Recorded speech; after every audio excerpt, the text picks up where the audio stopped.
trash doesn't belong here. Victoria Blackwell's diamond-dripping fingers shoved Maya Williams backward. The 65-year-old billionaire's Hermes Birkin swung like a club toward Maya's coffee cup. "Security! Remove this ghetto rat from my building!" Maya steadied herself, charcoal blazer pristine despite the attack. Her voice cut through the marble lobby like steel. "Touch me again and find out what happens." Victoria's face contorted with pure rage. "You worthless piece of—" Her jeweled hand whipped across Maya's face with savage force. Coffee exploded across the 47th floor elevator bank. Other billionaires pulled out phones. A live stream started. Security rushed forward. Maya wiped blood from her lip, then smiled. Cold, calculating, terrifying. "Thank you for the evidence. Have you ever seen one slap destroy a billion-dollar empire in 60 seconds? 9:47 a.m., 13 minutes until the board meeting." Maya's Apple Watch buzzed as she absorbed the sting across her cheek. Victoria Blackwell towered over her, chest heaving with righteous fury, while her daughter Jessica held up an iPhone with practiced precision. "Mom, you're viral already!" Jessica squealed, her manicured thumb dancing across the screen. 800 viewers and climbing. They love seeing uppity ones get put in their place." The live stream comments flooded in real time. "Yas, Queen Victoria. About time someone taught them manners. She probably stole that blazer anyway." Maya touched her reddening cheek, then calmly reached into her minimalist leather portfolio. Her first-class boarding pass from Dallas to New York peeked out, $4,200 one-way ticket visible for a split second before she tucked it away. "Mrs.?" Maya's voice remained steady. "Blackwell, Victoria Blackwell of Blackwell Industries." The name dripped with entitlement. "I've been a platinum member of this tower for 15 years. I know exactly who belongs here." "And you are?" Victoria's eyes narrowed, scanning Maya's outfit like a vulture evaluating roadkill. Maya's phone buzzed. The contact name flashed briefly. "Dad, Williams Global." She declined the call without hesitation. Maya, just Maya. Hotel manager Patterson emerged from the executive lounge, his polyester suit straining against his gut. His eyes immediately fixed on Maya, not the Blackwells, not the growing crowd, not Jessica's live stream circus. "Is there a problem here?" His voice carried the automatic assumption of guilt. Victoria's smile turned predatory. "This person is attempting to access restricted areas. I suspect she's not even a guest." "Ma'am, may I see your room key?" Patterson extended his hand toward Maya while completely ignoring the Blackwells. Maya's Black American Express card flashed as she opened her wallet. The matte titanium surface caught the lobby lights for exactly 2 seconds before disappearing back into her portfolio. Of course. She produced her key card. Presidential Suite, floor 52. Patterson's forehead wrinkled. "This must be some mistake. The Presidential Suite is, perhaps you're in the wrong hotel? Check your system." Maya's tone could frost windows. Meanwhile, Jessica's live stream had exploded to 2,000 viewers. She provided running commentary like a sports announcer. "Guys, she's trying to claim she's staying in the Presidential Suite. Like, girl, we can see your Target blazer from here." Comments poured in faster. "Security needs to drag her out. Probably using a stolen credit card. Why do they always lie about money?" 3 security guards materialized from the elevator banks. All 3 immediately surrounded Maya while giving the Blackwells a respectful distance. "Ma'am, we're going to need you to come with us," the lead guard announced, his hand hovering near his radio. "On what grounds?" Maya asked. "Trespassing, attempted fraud, creating a disturbance." Victoria rattled off charges like a prosecutor. "Officer, I witnessed her verbally threaten me before physically resisting when I tried to maintain order." The crowd murmured agreement. Phones multiplied like hydra heads. Everyone wanted their piece of viral content. Maya checked her watch again. 9:52 a.m., 8 minutes. Her phone buzzed with an urgent text. "Where are you? Investors waiting." She typed back calmly. "Slight delay. Proceed with opening remarks." Patterson returned from his computer terminal, confusion etched across his face. The Presidential Suite is indeed registered to a Maya W., but surely there's been some clerical error." "What kind of error?" Maya's question was silk wrapped around steel. "Well, I mean—" Patterson gestured vaguely at her appearance. The presidential suite guest would be arriving by private car with security detail with... With what? Maya stepped closer. White skin? The lobby fell silent except for Jessica's live stream commentary. Oh my God, she's pulling the race card! This is getting so good! Victoria seized the moment. How dare you suggest this is about race? This is about standards, about earned privilege, about people knowing their place in society. Maya's phone buzzed again.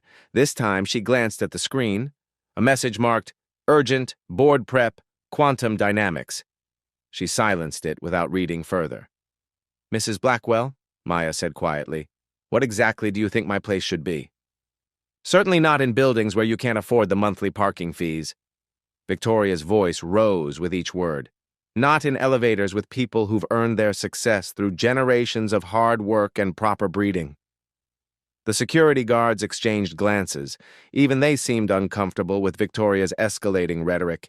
Jessica's viewer count hit 3,500. Mom's about to go full savage. This is why I love her. Maya reached into her blazer pocket and withdrew her phone. For a moment, a business card was visible in her portfolio, thick stock paper with embossed lettering that was too far away for anyone to read clearly. She dialed a number and spoke quietly. Yes, it's time. Initiate Protocol 7. Victoria's eyes narrowed. Protocol what? Who are you calling? Your dealer?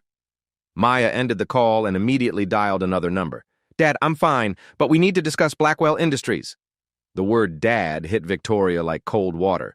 Her supremely confident expression flickered, just for a second, with uncertainty. Dad? She repeated. Maya nodded toward the security guards. Gentlemen, I suggest you review your employee handbook regarding assault charges, particularly when the incident is being live-streamed to thousands of witnesses. Patterson pulled out his incident report pad with shaking hands. Now let's all just calm down and... I am calm. Maya touched her still stinging cheek. I'm simply documenting everything for the appropriate authorities. Jessica's comments section exploded. Wait, who's her dad? She sounds too confident. Something's not right here. Maya checked her watch one final time. 9:55 a.m., 5 minutes. She looked directly at Victoria, then at the security camera mounted above the elevator bank, then at Jessica's phone screen. Mrs. Blackwell, I want to thank you for ensuring we have multiple angles of your behavior on record. Victoria's diamond necklace caught the light as her breathing quickened. Something in Maya's tone, the complete absence of fear, the surgical precision of her words, sent ice through her veins. What's that supposed to mean? Maya smiled. It wasn't warm. You'll find out very soon. 9:56 a.m., 4 minutes until destiny. The 47th floor of Pinnacle Tower had transformed into a coliseum. Jessica's live stream viewer count exploded past 5,000 as word spread across social media. #elevator slap began trending in Dallas. Security, I want her arrested immediately. Victoria's voice cracked like a whip. She just threatened me on camera. The lead security guard, Rodriguez, shifted uncomfortably. His 15 years of experience told him something was off, but Victoria Blackwell's family donated millions to the mayor's campaign. 3 more guards flanked him, creating a wall of uniforms around Maya. Ma'am, Rodriguez addressed Maya, we're going to need you to come downstairs until we can sort this out. I'm not going anywhere. Maya's voice cut through the chaos like a scalpel. I have a legal right to be here, and I have an appointment in 3 minutes.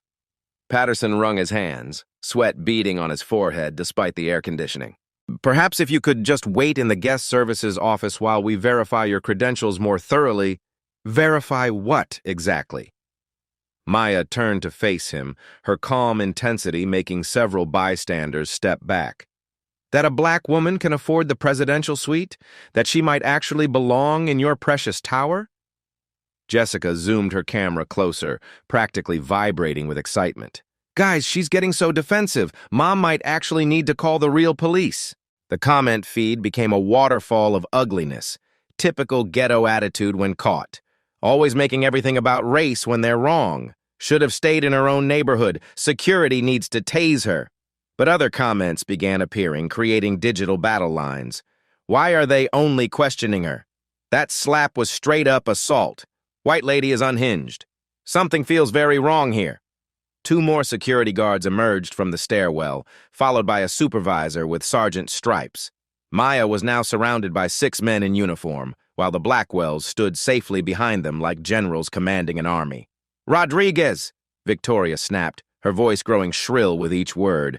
"I want trespassing charges filed immediately, and if she resists arrest, add assault on an officer to the list."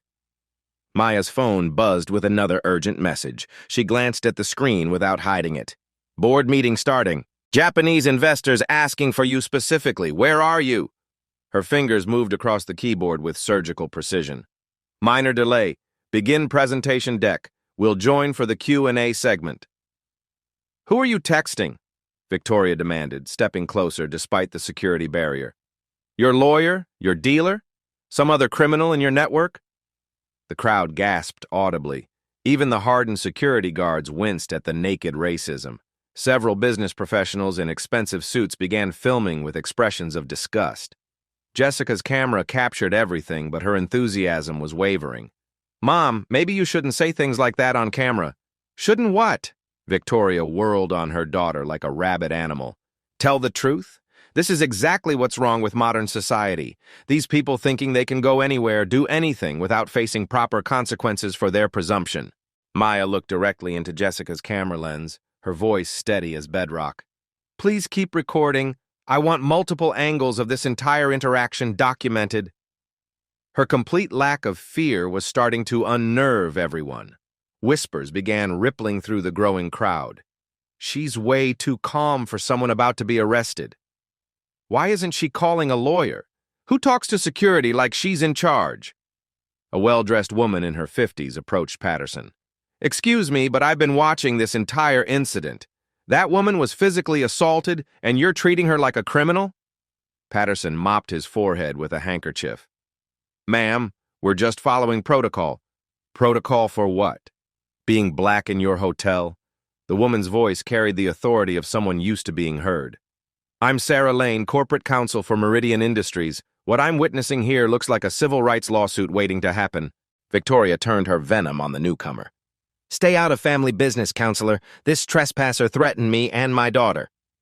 "I saw the video feed on social media," Sarah replied coolly. "The only threat I observed was your hand connecting with her face.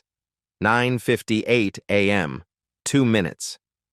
Patterson returned from yet another trip to his computer terminal, his face ashen. "The presidential suite registration is completely legitimate, but I still believe there might be some kind of sophisticated identity fraud involved here." "Based on what evidence?" Maya's question was silk wrapped around steel. "Well," Patterson gestured vaguely at her appearance while his voice dropped to a whisper. "The real guest would arrive appropriately. Presentation, security details, luxury vehicles, proper attire that reflects the suite's stature." "Proper attire?" Maya's eyebrow arched dangerously. "Please elaborate on what constitutes proper attire for someone of my background." The lobby temperature seemed to drop 10 degrees. Even Victoria sensed she was losing control of the narrative. Thomas Morrison, a young tech executive, stepped forward from the crowd. "Maybe she doesn't need to flash designer logos to prove her worth. Maybe real wealth whispers instead of screaming." Victoria turned on him like a cornered viper. "Thomas Morrison, your father didn't build Morrison Tech so you could defend criminals and race baiters. I'll be calling him about your behavior here today." Thomas held his ground, phone still recording. "Go ahead. He'll want to see this video too." The elevator chimed softly.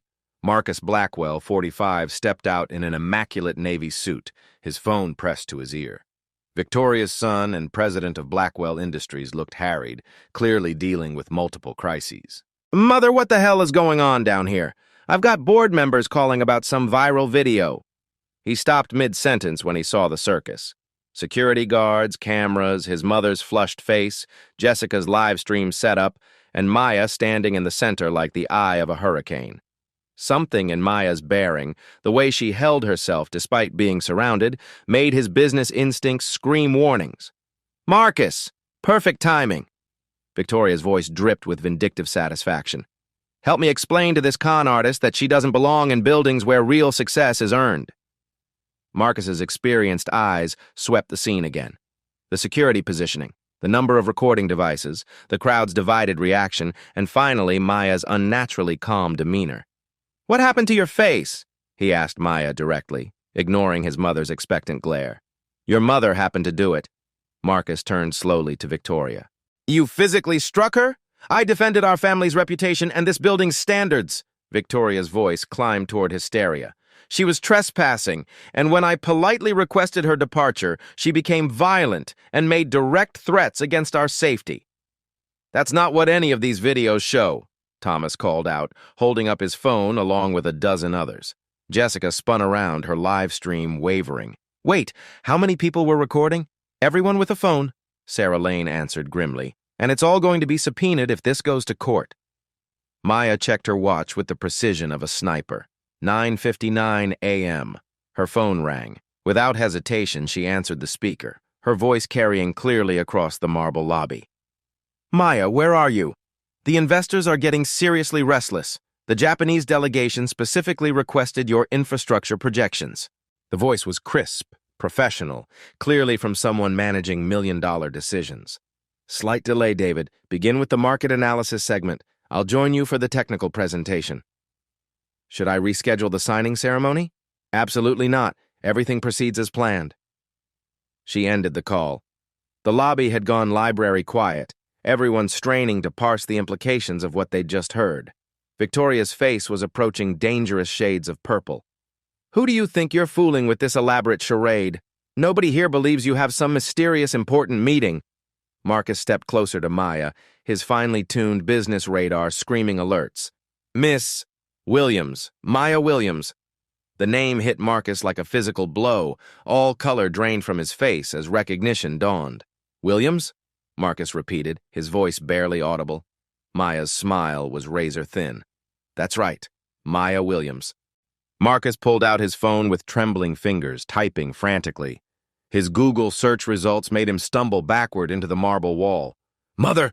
His voice cracked like a pubescent teenager. We need to talk! Right fucking now! Language, Marcus! Victoria snapped. Not until security removes this criminal from our... She's not a criminal! Marcus's shout echoed through the lobby. Jesus Christ, Mother, do you have any idea what you've done? Jessica's live stream had exploded to 12,000 viewers. The comments were moving too fast to read. Google Maya Williams now.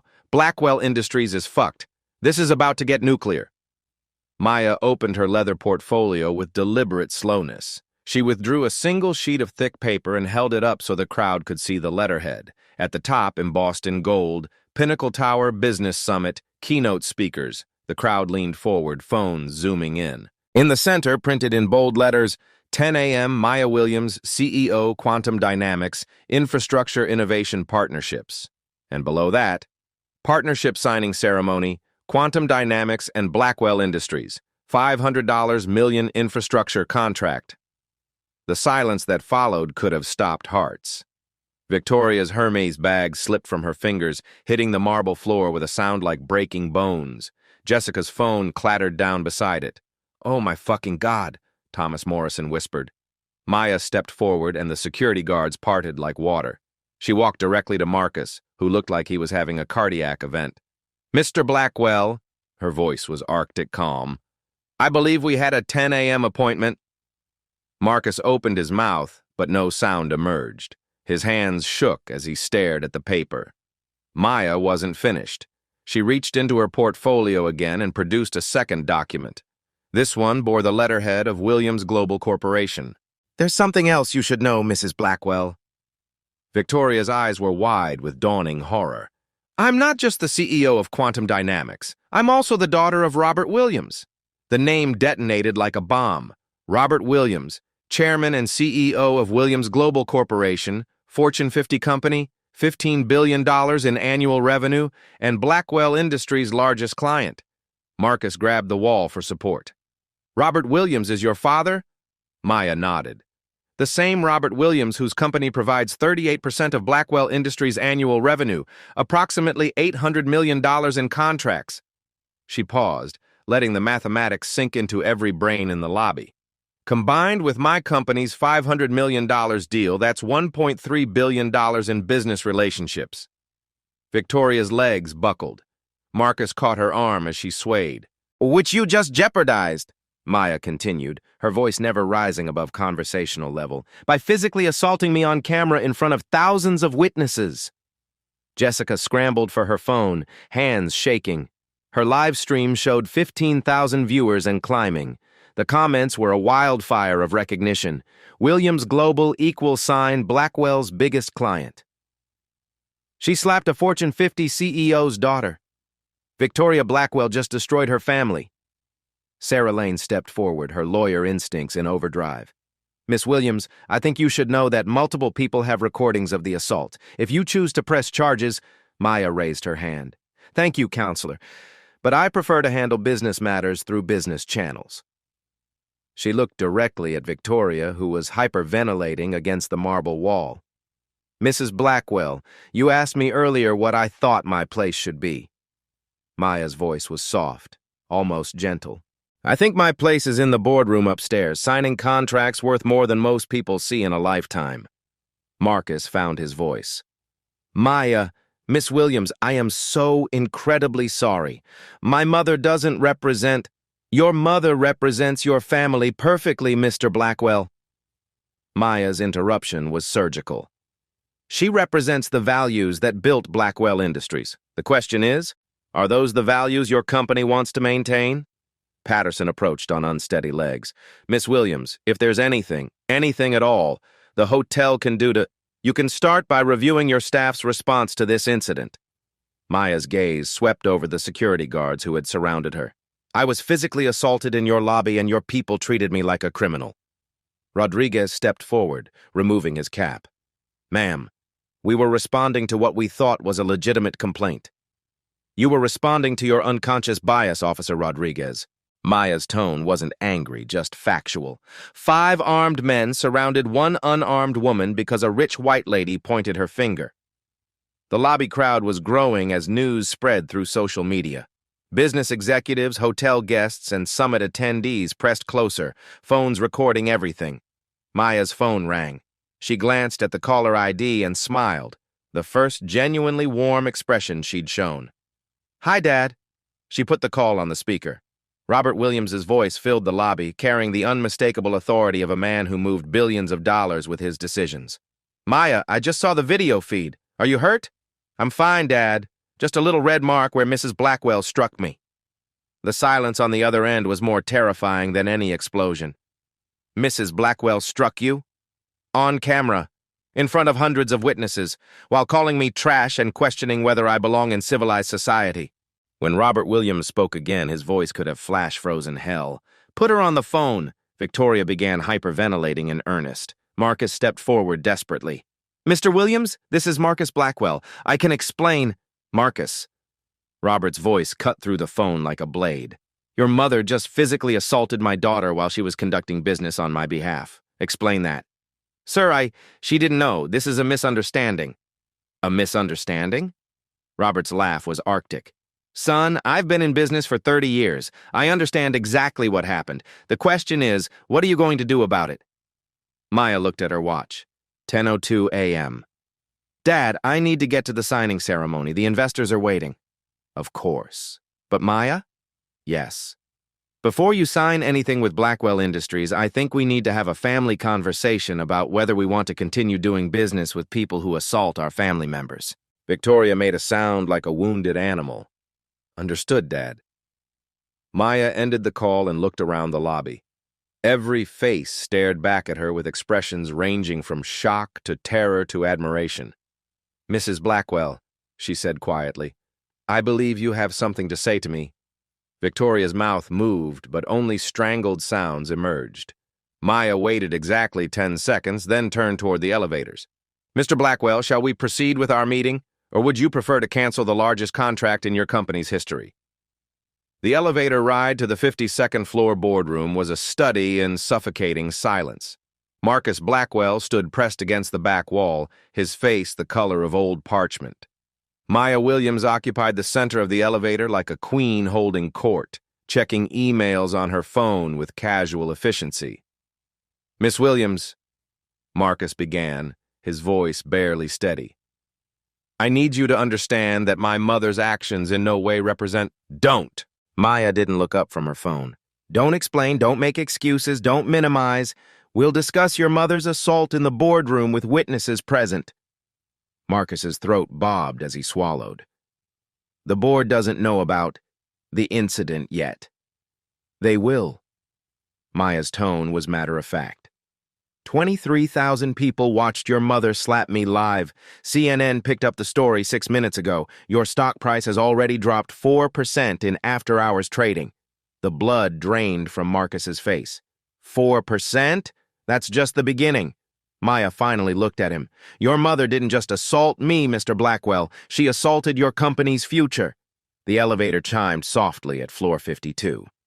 The doors opened to reveal a glass-walled conference room filled with men in expensive suits.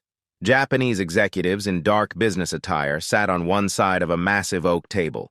American investors occupied the other side. At the head sat David Brooks, Maya's chief operating officer, his expression grim. All conversation stopped when Maya entered. Gentlemen, my apologies for the delay. Maya's voice carried zero hint of the violence she'd just endured. I trust David has walked you through the preliminary projections? Hiroshi Tanaka, lead investor from Tokyo Infrastructure Partners, stood and bowed slightly. Miss Williams-san, we have reviewed the technical specifications. Most impressive. However, we are now concerned about the partnership's stability with Blackwell Industries. Several American investors shifted uncomfortably. Word traveled fast in corporate circles. Maya's smile was razor-sharp. An excellent concern, Mr. Tanaka. Mr. Blackwell, would you like to address the viral video of your mother assaulting me in your building's lobby? The room temperature seemed to drop 10 degrees. Marcus looked like a man facing a firing squad. There was an unfortunate misunderstanding involving my mother. It in no way reflects misunderstanding. Maya's voice cut through his stammering like a blade. Mr. Blackwell, your mother called me trash, questioned whether black people belong in civilized society, and then struck me across the face while thousands of people watched online. James Morrison, representing Morrison Capital, leaned forward. Miss Williams, we saw the footage. That was assault. Plain and simple. Maya opened her portfolio and spread documents across the table with the precision of a surgeon laying out instruments. Let's review the numbers, shall we? She pointed to the first document. Quantum Dynamics current valuation, $2.8 billion. Annual revenue, $847 million. Growth rate, 340% over 3 years. Client retention, 98.7%. The investors leaned forward, impressed despite the tension. Our infrastructure AI platform has partnerships with Microsoft, Amazon, Google, Tesla, and 15 Fortune 100 companies. Maya's finger moved to the second document. This contract with Blackwell Industries represents a $500 million expansion into smart city development across 12 major metropolitan areas. Tanaka nodded approvingly. Revolutionary technology, but given this morning's events, we must consider partnership risks and reputational exposure. Maya turned to Marcus with the focused attention of a predator studying prey. Mr. Blackwell, please share your company's dependence on external partnerships for our investors' benefit. Marcus's hands trembled as he opened his laptop, sweat beading on his forehead. Blackwell Industries generates annual revenue of $2.1 billion. We maintain strategic partnerships that account for approximately 60% of our total business operations. Be specific about Williams Global Corporation, Maya commanded, her voice carrying the authority of someone accustomed to being obeyed. The room went deadly quiet. Several investors exchanged meaningful glances, clearly recognizing the name. Marcus swallowed hard, his voice cracking slightly. Williams Global provides $800 million annually in construction and infrastructure contracts. That represents 38% of our total revenue and has been our largest client relationship for 7 years. Maya's phone rang. She glanced at the screen and smiled, an expression more terrifying than any scowl. Gentlemen, my father would like to join our discussion. Mr. Robert Williams, Chairman and CEO of Williams Global Corporation. The American investors straightened in their chairs. Robert Williams was business royalty. Maya put the call on speaker and placed the phone in the center of the table like a weapon. Good morning, everyone.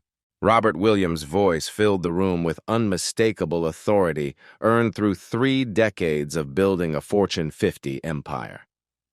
I apologize for joining late, but I've just become aware of a serious incident involving my daughter and the Blackwell family. The Japanese investors looked confused. The American investors looked like they wanted to disappear.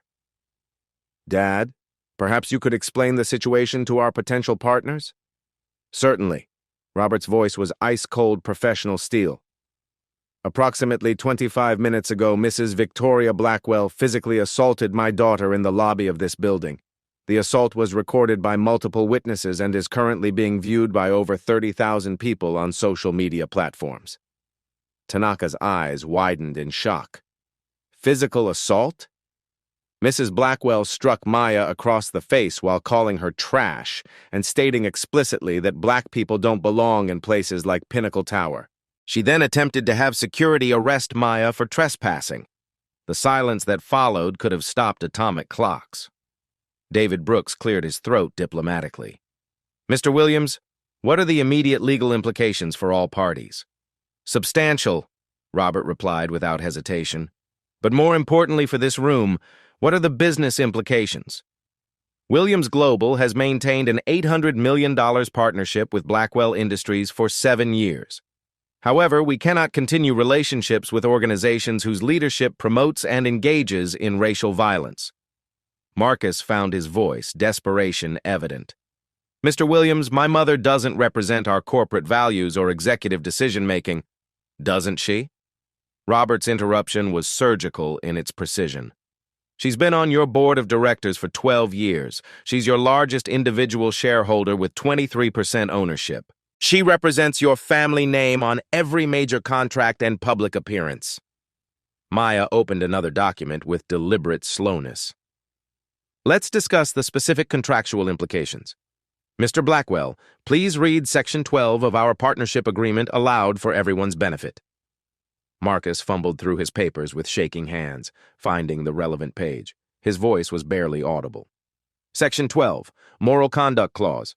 Either party may terminate this agreement with immediate effect and without penalty if the other party's principals, officers, or board members engage in conduct that materially damages the partnership's reputation or violates applicable federal or state anti-discrimination laws.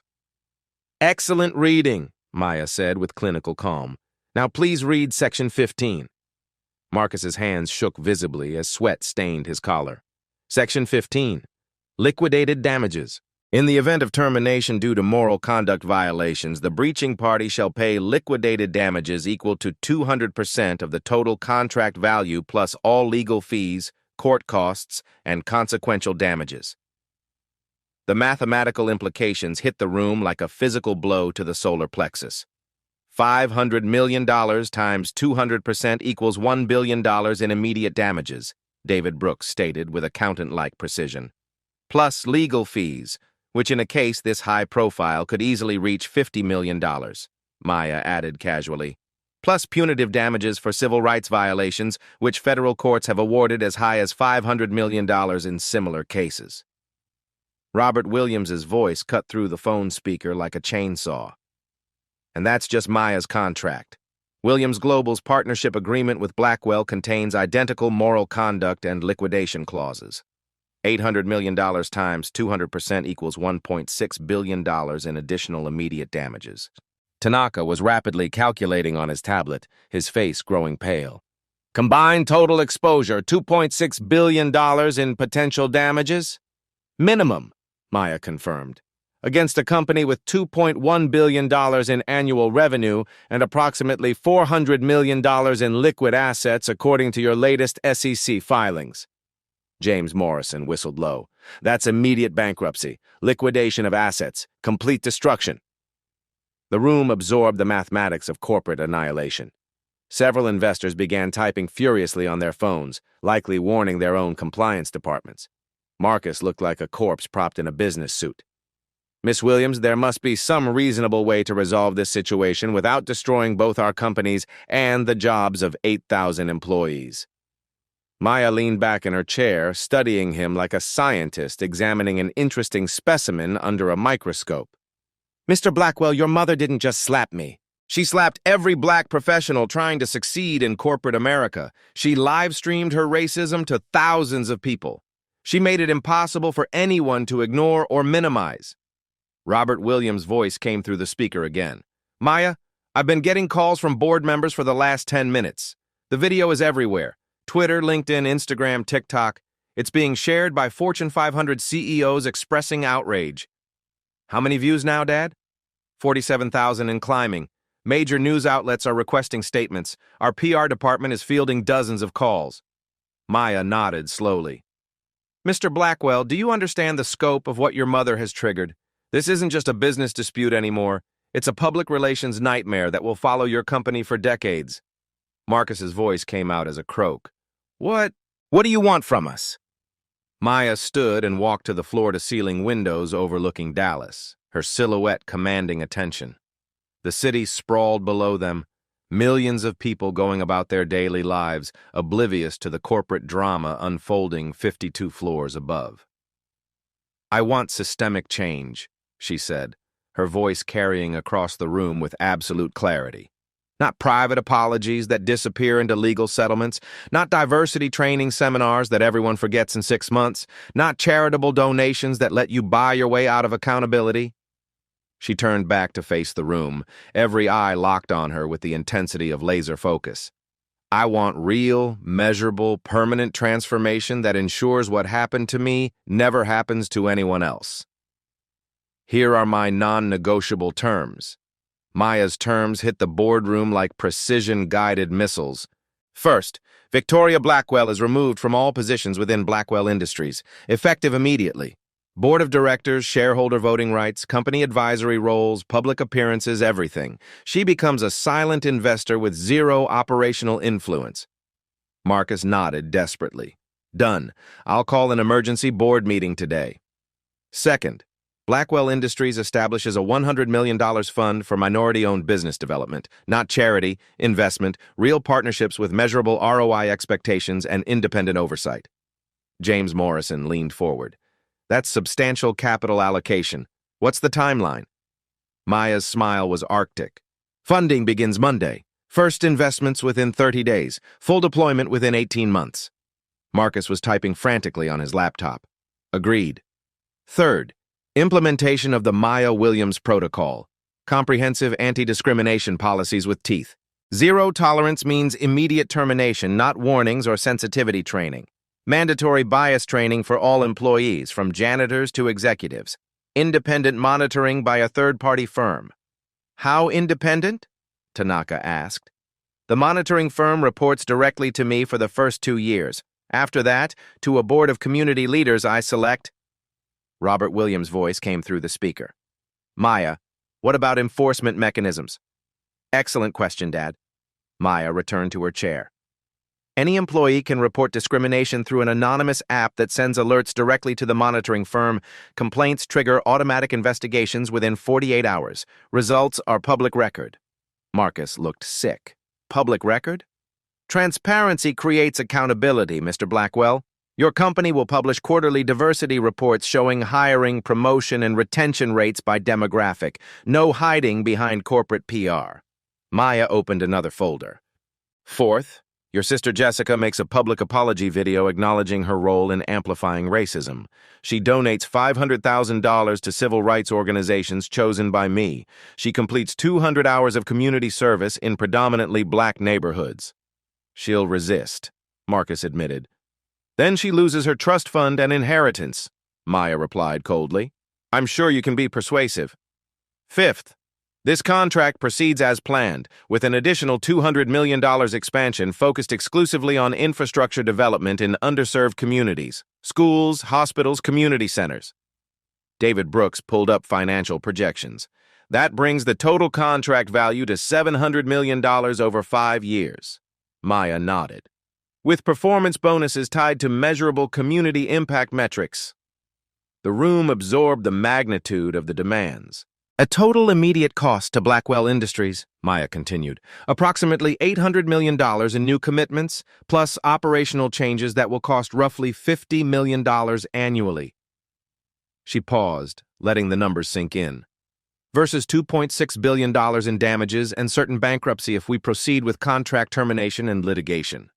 Marcus didn't hesitate. We accept all terms unconditionally.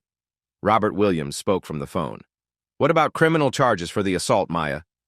Maya looked at Marcus, who was sweating through his expensive suit despite the air conditioning. No criminal charges, Dad. Prison cells don't change corporate culture.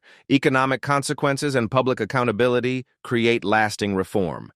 Your choice, sweetheart, but document everything in case she tries this again. Already handled. Maya gestured toward David Brooks. Every interaction is recorded and archived. Tanaka spoke up, clearly impressed. Miss Williamson, this demonstrates exceptional strategic thinking. Tokyo Infrastructure Partners is prepared to increase our investment by $300 million based on your leadership during this crisis. The American investors nodded enthusiastically. Wall Street respected nothing more than turning adversity into profit. Maya opened her laptop and began typing legal language. Mr. Blackwell, you have 24 hours to remove your mother from all company positions and announce the Maya Williams Protocol publicly. Implementation timeline begins Monday morning at 8 a.m. Marcus was frantically texting his legal team. What about the media coverage, the viral video? Maya's smile was predatory. That's your problem to manage. I suggest you get ahead of the story before it destroys what's left of your reputation. How do we explain this to shareholders? Marcus asked desperately. Honestly, Maya replied, your mother's racism nearly bankrupted your company. These reforms ensure it never happens again. Frame it as proactive leadership and corporate responsibility. David Brooks slid contracts across the table. Gentlemen, shall we proceed with signatures? Maya picked up her pen, then paused. Actually, there are two more non-negotiable conditions. Marcus looked like he might vomit. Your mother is banned from this building permanently. Security has her photograph and instructions to call the police if she attempts entry. Understood, Marcus whispered. And if anyone in your organization, family member, employee, contractor, anyone, ever approaches me or my family with hostile intent, all agreements are void immediately. Crystal clear. Maya signed her name with a flourish. Pleasure doing business with you, Mr. Blackwell. The contracts were signed within minutes. Handshakes were exchanged, though Marcus's hand trembled like a leaf. As investors filed out, congratulating Maya on her strategic brilliance, she remained seated, making notes on her phone. Miss Williams, Marcus approached hesitantly, I want you to know that I'm genuinely ashamed of my mother's behavior. This isn't who we want to be as a company. Maya looked up from her phone.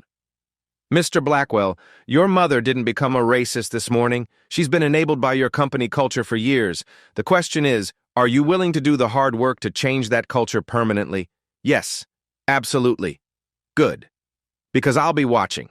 The community will be watching. And if you backslide or try to minimize these commitments once the media attention fades, I'll know. Marcus nodded, then walked toward the door. He paused at the threshold. Miss Williams, thank you for not destroying us completely. A lot of people would have. Maya's expression softened almost imperceptibly. Mr. Blackwell, I don't want to destroy companies. I want to transform them. Your mother gave me the leverage to demand changes that should have happened decades ago. After everyone left, Maya sat alone in the boardroom, looking out at the Dallas skyline. Her phone buzzed with congratulations from colleagues, interview requests from the media, and proud messages from her father. David Brooks returned, carrying 2 cups of coffee.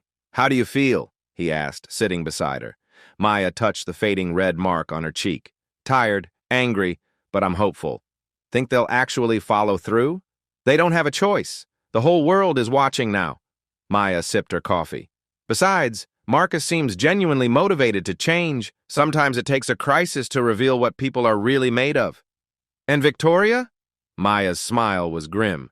Victoria Blackwell just learned that actions have consequences. She slapped the wrong woman on the wrong day. 6 months later, the Maya Williams Protocol had become the gold standard for corporate anti-discrimination policies.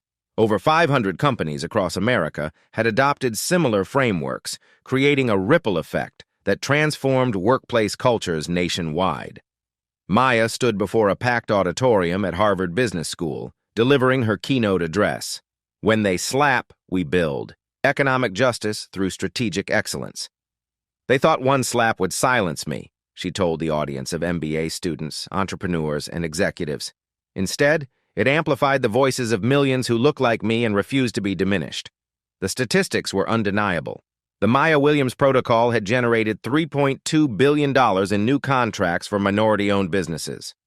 Workplace discrimination complaints had dropped 47% in participating companies. Victoria Blackwell's viral assault had become a catalyst for systemic change. Maya's phone buzzed with a news alert. Victoria Blackwell files for personal bankruptcy. The former billionaire had lost everything: her board positions, her social standing, her fortune.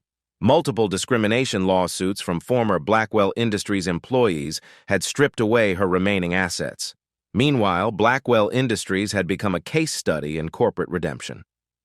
Under Marcus's leadership and Maya's oversight, the company had tripled its minority hiring, launched successful partnerships in underserved communities, and seen its stock price reach all-time highs. Jessica Blackwell's community service had unexpectedly transformed her. Her work in urban schools had led to a genuine commitment to education reform.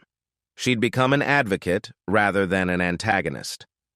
Maya's own company, Quantum Dynamics, had grown to a $8.5 billion valuation.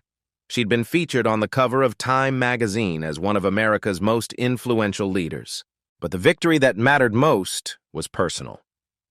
That morning, I was just another black woman being told I didn't belong, Maya concluded her Harvard speech. By afternoon, I'd proven that excellence and strategic thinking will always triumph over ignorance and violence. The audience rose in thunderous applause. Maya smiled, remembering her father's words. Sometimes the greatest opportunities come disguised as the worst moments. Victoria Blackwell's slap had indeed changed everything, just not the way she'd intended. Have you witnessed discrimination in your workplace? Document it, report it. Your voice matters. If this story inspired you to see that preparation meeting opportunity creates unstoppable change, subscribe to Black Voices Uncut for more accounts of quiet strength overcoming loud prejudice. Share this video with someone who needs to see that dignity, intelligence, and strategic excellence will always defeat hatred and violence. At Black Voices Uncut, we don't polish away the pain or water down the message. We tell it like it is because the truth deserves nothing less. If today's story spoke to you, click like, join the conversation in the comments, and subscribe so you'll be here for the next Uncut Voice.